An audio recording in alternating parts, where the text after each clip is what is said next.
I'm not crazy. I smile when I'm supposed to, I laugh when I'm supposed to, and I'm generally courteous to everybody I meet. That makes me 100% normal. Well, not completely normal. I mean, I like putting the milk in before my cereal, and I think pineapple and pizza together taste amazing. And brace yourself, I think Beyonce is a tiny bit overrated. And so, while these minor differences in opinion may not affect a lot of people, they clearly stand out in my head because, well, they're different from what's generally expected.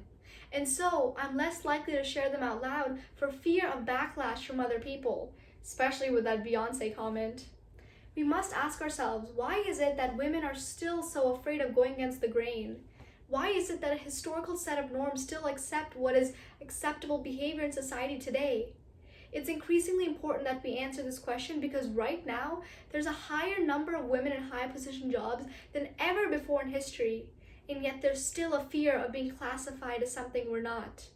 So, it's imperative that we take a step back in history together to truly understand how these norms were born. Today, I will investigate how a persistent attempt to fit women into molds has ended up affecting our society. In doing so, I will first talk about how historical norms were born, then how historical norms evolved into cultural and religious implications, and lastly, how these standards will not only affect women today, but the women of our future. Now, I'll be the first to admit, I'm never growing out of trick-or-treating. I mean, the costumes are just way too fun. Personally, my favorite costume would have to be the iconic homemade witch that I wore from ages 5 to 10. You see, when I was younger, I loved being called a witch because it was like Halloween all year round. But as I started to grow older, I tended to realize that, well, the word witch wasn't just an innocent expression, but rather an insult shaped to shame women. You see, Chi Lu of the Daily Juster actually defines an insult towards women as language that's just accusing a female of not adhering to societal restrictions, whether it's being non-threatening or acting indifferential to political matters. And so we've seen this happen in our past, whether it was our ex-president who coined the term nasty woman, or even former press secretary Kellyanne Conway calling out Congresswoman Alexandria Ocasio-Cortez dumb simply because she didn't accept a law. And so when we see the unconventional women rising in their jobs, so do the insults. She's weird. Isn't she crazy? That witch. Witch. That's an interesting word. According to the Oxford Dictionary, the word witch was actually used as the word Wicca in 890 BCE. And so the word Wicca meant wise ones and was used in comparison to both men and with women. But as time went along, the Oxford Dictionary finds that the word Wicca morphed into the word witch and was used almost exclusively towards midwives, doctors, or healers. At the same time that the word witch was gaining traction, so was an other popular thing, Protestant faith. The ACP organization finds that when such women desired to worship natural forces or not worship anything at all, the Protestant faith saw this as a threat to their religion, and therefore they prosecuted and executed these women on the basis of witchcraft. These events were then given titles like witch hunts or witch trials in order to generate a mass fear among women about what would happen to them if they didn't follow the conventional lifestyles already set out for them. Let's fast forward to the 1600s when a group of Puritans landed in Salem, Massachusetts to establish a colony. According to Maggie Rosen at Brockport College, they actually wrote out a constitution or a list of sins that every single Puritan must abstain from. The first sin on this list was idolatry. And well, the second sin? The second sin was the practicing of witchcraft. Now, let's understand what this means. This means that a woman unapologetically, unconventionally living her life is a bigger sin than blasphemy, bestiality, and even murder, all of which were listed down later on in the list. Puritan men saw women as direct descendants of Eve, who was the original woman to fall from grace. And thus they made the logical conclusion that all women are vulnerable to materialistic desires and temptations. And so to curb this, they placed women in rigid roles according to the Virginia Institute and told them to behave.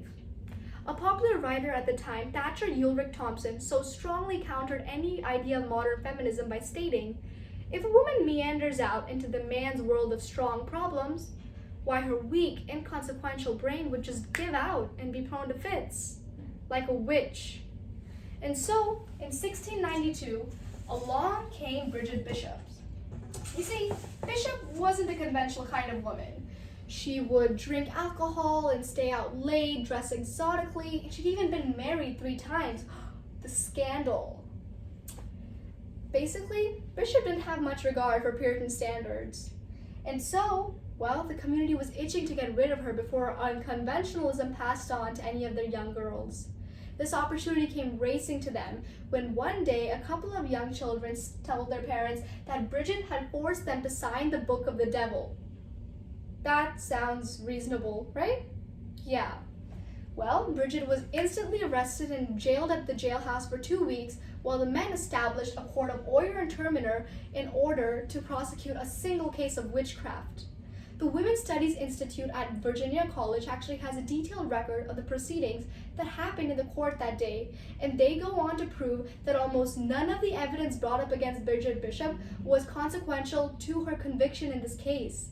Witnesses lied under oath, people changed their testimonies, complete strangers were asked to come testify against Bridget without knowing who she even was.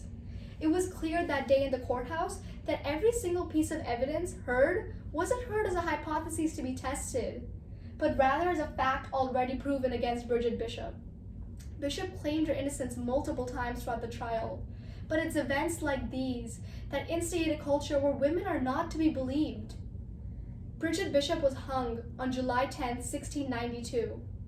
Women like Sarah Osborne, who wanted to own her own land, and Tituba, who was a woman of color who wanted to be free, were also convicted of witchcraft simply because they wanted to lead a life that fulfilled them, and they lost their lives doing so. These are not isolated events, as over 200 women were accused of witchcraft in the Salem witch trials simply because they had the courage to live out the life of their dreams. And so you may be saying, well, Ananya, this is all terrible, but we live in a modern day and age now.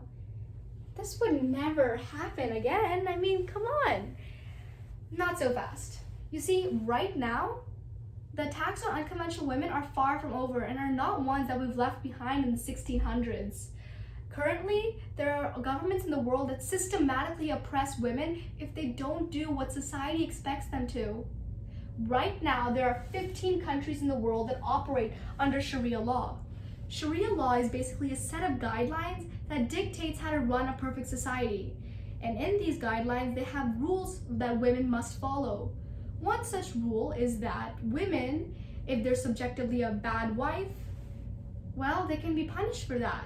The man in the relationship then has the right to say one word, talaq, 3 times, effectively divorcing the woman and ridding himself of any responsibility that she may have ever been to him. Just like that. Another rule is the fact that a woman can't claim a sexual assault unless she has 4 male witnesses there to corroborate her story in court. It's rules like these that oppress women's lives instead of enhancing them and don't let them live out the lives that they deserve. Well, nowadays, these rules aren't just part of culture and religion anymore. These rules are becoming an increasing part of the government that holds us accountable. Starting in the 20th century, according to Dorothy Hartman, who published a book about feminism at the time, stated that jobs were booming in the 1920s, education was blossoming in almost every single state for women, and the suffragette movement was kicking off, meaning women were finally earning the right to vote. Yet still, over 95% of women chose to stay home simply because, well, that was what was right. World War II came along, and when the men went off to fight in the wars, the women were left at the home front to fill in these jobs and take care of these industries. Economists thought that this was the final push America needed to finally have a woman-led industry. But when the men came back, the jobs closed up, and the women felt a duty to return to their domesticity. And so, one such case is that of Koa Knutson. Koa Knutson was a woman who was running to be representative of Minnesota in the 1960s. Well, her choice to actually nurture her political career rather than nurture her family led to a nationwide area of criticism. According to the National Historic Society, the media launched a critical campaign of Koa Knutson called Koa Go Home, simply because she chose to care for more masculine ideals rather than the feminine ones that were more around centered to their home and to their hearts that people had known.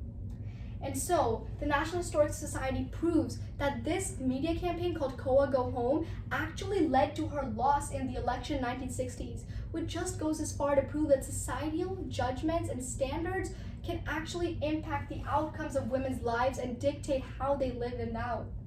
This continues on in the 21st century as Politico finds that right now, female politicians that we all know still have to walk a tightrope of femininity in order to not seem too harsh, but not seem too weak-willed at the same time. Right now, we live in a world that's pretty uncertain for women. You see, we live in a hierarchical society that still dictates how we live our lives, where we live our lives, and with whom we do it. And so, when I talked about my minor inconveniences of liking pizza with pineapple or preferring a certain musician, well, they may seem inconsequential now and compared to all these stories. But when I go on and make the bigger decisions in my life, how will society interpret them, and will I be punished for them? Today, we discussed how a persistent attempt to fit women into molds has actually ended up affecting our society. We discussed how these norms were born, how the norms evolved into cultural and religious implications, and we even talked about the standards it places on women today and women of the future. And so I ask myself, when I grow older and I make choices that maybe not everyone loves, will I be able to live out my life the way I want to?